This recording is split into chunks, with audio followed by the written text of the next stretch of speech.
CM గారు త్వరలో లోక్సభ ఎన్నికల మొదటి ఫేజ్తో ప్రారంభం కాబోతుంది సార్వత్రిక ఎన్నికలు. ఒకవైపు బీజేపీ దూకుడుగా ఎన్నికల ప్రచారం చేస్తుంది, మోడీ సభలు చేస్తున్నారు, సిఏఏ అంటున్నారు, అయోధ్య అంటున్నారు, ఇలా చాలా రకాల అంశాలు వాళ్ళు ముందుకు తీసుకెళ్తున్నారు. కాంగ్రెస్ పార్టీ ఇండియన్ అలయన్స్ ఎక్కడ ఉంది, పొజిషన్ ఏంటి, ఆ పార్టీ పొజిషన్ రాబోయే రోజుల్లో ఈ దేశంలో సరే సిటిజన్స్ అమెండ్మెంట్ యాక్ట్ గురించి గతంలో కూడా మేము మా పార్టీ స్టాండ్ ఏంటో చాలా స్పష్టంగా చెప్పాం. శాసనసభలో నేను మాట్లాడినప్పుడు కూడా మా స్టాండ్ ఏంటో చెప్పాం. ఒక సిటిజన్ తన తల్లిదండ్రుల గురించి, తన తాత గురించి పుట్టు పూర్వత్రాలు, బర్త్డే ప్లస్ పుట్టిన ప్రదేశం, దానికి సంబంధించిన రుజువు చేసుకోవాలి. ఎవరైనా కంప్లైంట్ చేస్తే అన్నప్పుడు దానికి సంబంధించి రుజువు చేసుకునే ప్రక్రియ లేకపోతే చివరికి అతను డిటెన్షన్ సెంటర్లోకి పోవాల్సి వస్తుంది. అది అత్యంత ప్రమాదకరమైనది. ఇటువంటి అంశాలతో కూడినటువంటి సిటిజన్స్ అమెండ్మెంట్ యాక్ట్లో ఉన్నటువంటి అంశాలపైన చాలా స్పష్టత ఇచ్చింది కాంగ్రెస్ పార్టీ.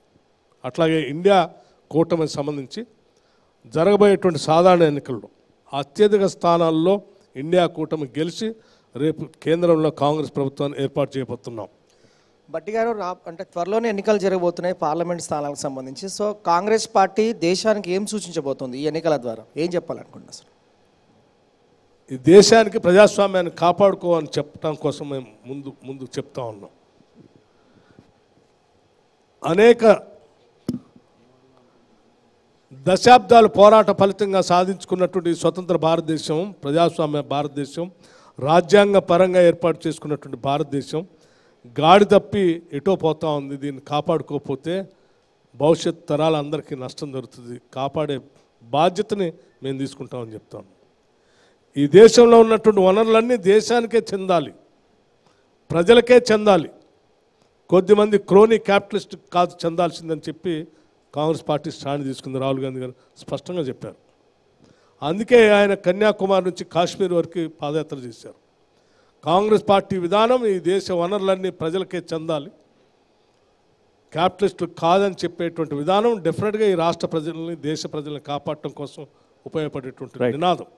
లౌకికవాదం, ప్రజాస్వామ్యం, సౌభ్రతత్వం, సహృదత్వం ఇవన్నిటితో కూడినటువంటి సర్వసత్తాక స్వతంత్ర భారతదేశంగా దీన్ని నిలబెట్టాలనేదే మా అందరి ఆలోచన. రైట్. విక్రమార్క గారు, లోక్సభ ఎన్నికల నేపథ్యంలో ఎన్టీవీ వేదికగా తెలంగాణ ప్రజలకు మీరు ఏం చెప్పదలుచుకున్నారు చివరిగా?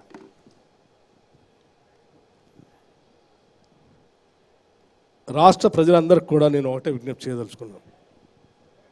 కొన్ని దశాబ్దాల కోరి కొట్లాడి తెచ్చుకున్న తెలంగాణ రాష్ట్రం గత 10 సంవత్సరాలు ఇటు ఆర్థికంగా, సామాజికంగా, రాజకీయంగా అనేక రకాలైనటువంటి ఒడిదుడుకులు, ఇబ్బందులు ఎదుర్కొన్నాం.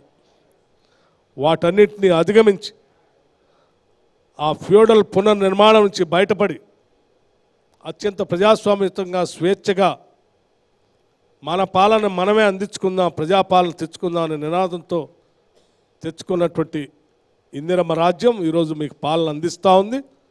భవిష్యత్తులో కూడా ఇటువంటి స్వేచ్ఛ, స్వాతంత్రాలతో కూడినటువంటి ఆర్థిక సమానత్వం, రాజకీయ సమానత్వంతో ముందుకు తీసుకుపోగలిగినటువంటి కాంగ్రెస్ పార్టీని జరగబోయే సాధారణ ఎన్నికల్లో, పార్లమెంట్ ఎన్నికల్లో అత్యధిక శాతం ఓట్లు వేసి గెలిపించుకొని ఈ ప్రజాస్వామ్యాన్ని కాపాడుకుందామని చెప్పి వారందరికీ నేను విజ్ఞప్తి చేస్తూ ఉన్నాను.